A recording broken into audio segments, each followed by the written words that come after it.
क्या बीजेपी और एनडीए वाकई डीएमके को हरा पाएंगे या डीएमके अपनी सत्ता बरकरार रखेगी?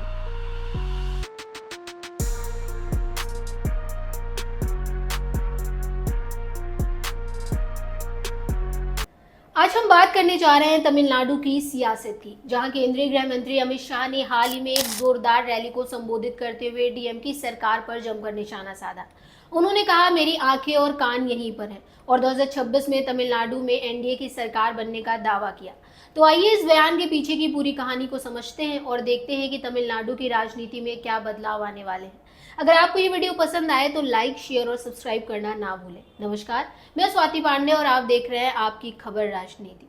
8 जून 2025 को केंद्रीय गृह मंत्री अमित शाह ने तमिलनाडु के मदुरै में एक विशाल कार्यकर्ता सम्मेलन को संबोधित किया। इस दौरान उन्होंने डीएमके सरकार पर तीखा हमला बोला। अमित शाह ने कहा कि हमारा ये कार्यकर्ता सम्मेलन डीएमके सरकार के पतन का कारण बनने वाला है। 2026 में तमिलनाडु में फिर से एक बार एनडीए की सरकार बनने जा रही है।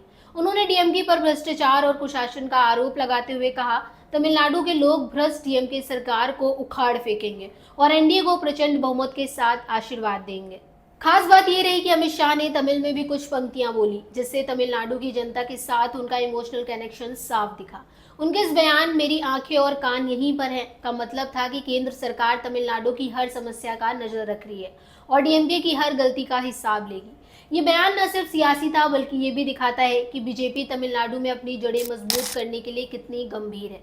तमिलनाडु में बीजेपी और एनडीए की रणनीति पिछले कुछ सालों में काफी बदली है। बीजेपी ने अपने सहयोगी दलों, खासकर एआईएडीएमके के साथ मिलकर 2026 के विधानसभा चुनाव की तैयारी शुरू कर दी है। अमित शाह का ये दौरा और बयान इस रणनीति का हिस्सा है।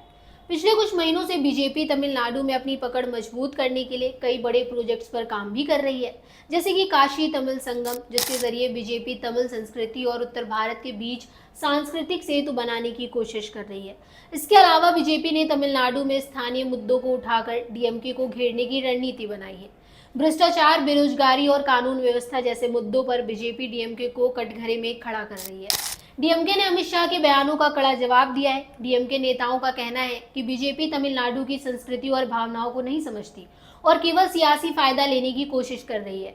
कुछ डीएमके समर्थकों ने सोशल मीडिया पर #तमिलनाडु अगेंस्ट पीएचपी जैसे हैशटैग ट्रेंड किए, जिसमें उन्होंने बीजेपी पर तमिलनाडु की जनता को बांटने का आरोप लगाया। लेकिन बीजेपी और उसके सहयोगी दल इस हमले से पीछे नहीं हट रहे। एआईएडीएमके ने भी डीएमके पर हमला बोला और 2026 में गठबंधन की जीत का दावा किया है। तमिलनाडु की सियासत अब पूरी तरह से तेज हो चुकी है और 2026 का चुनाव एक बड़ा सियासी युद्ध होने वाला है। तमिलनाडु में बीजेपी का वोट शेयर पिछले कुछ सालों में बढ़ा है, लेकिन अभी भी डीएमके और एआईडीएमके जैसे क्षेत्रीय दलों का दबदबा है।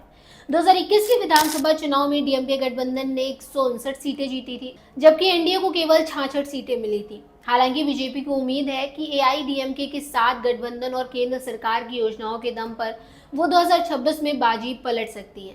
अमित शाह और पीएम मोदी की सक्रियता से बीजेपी कार्यकर्ताओं में जोश है और वो तमिलनाडु में ज्यादा से ज्यादा सीटें जीतने की रणनीति पर काम कर रहे हैं। भाजपा को सबसे बड़ा झटका 2018 में लगा, जब वो एक साथ 3 राज्यों में कांग्रेस से हार गई। तब से भाजपा ने मध्य प्रदेश को कांग्रेस से छीनने में कामयाबी हासिल की है। हालांकि पार्टी को छत्तीसगढ़ और राजस्थान जैसे राज्यों में सत्ता हासिल करनी होगी ताकि वो फिर से कांग्रेस के कब्जे में आ सके। इसके अलावा दक्षिणी राज्यों में पार्टी सत्ता से दूर हो गई है। 2023 में कर्नाटक में निराशाजनक प्रदर्शन के बाद इसने अपना एकमात्र दक्षिणी गढ़ खो दिया। पश्चिम बंगाल और ओडिशा के विपरीत, जहां भाजपा पिछले कुछ वर्षों में सत्तारूढ़ दलों के लिए एक कठिन चुनौती बनकर उभरी है, केरल, तमिलनाडु और आंध्र प्रदेश जैसे राज्यों में ये राजनीतिक रूप से हाशिए पर ही बनी हुई है। हालांकि 2023 में ये तेलंगाना में बड़ी बढ़त हासिल करने की उम्मीद कर रहा है, जिससे इस क्षेत्र में इसकी संभावनाओं को बहुत जरूरी बढ़ावा मिल सकता है। 2026 का चुनाव तमिलनाडु की सियासत में एक नया चैप्टर लिख सकता है। क्या बीजेपी और एनडीए वाकई डीएमके को हरा पाएंगे या डीएमके अपनी सत्ता बरकरार रखेगी? ये सवाल हर किसी के मन में है। तो तमिलनाडु की सियासत में ये नया मोड़ आपको कैसा लगा? क्या आपको लगता है कि 2026 में एनडीए तमिलनाडु में सरकार बना पाएगी? अपनी राय कमेंट बॉक्स में जरूर बताएं। मिलते हैं अगले वीडियो में, तब तक के लिए गुड बाय।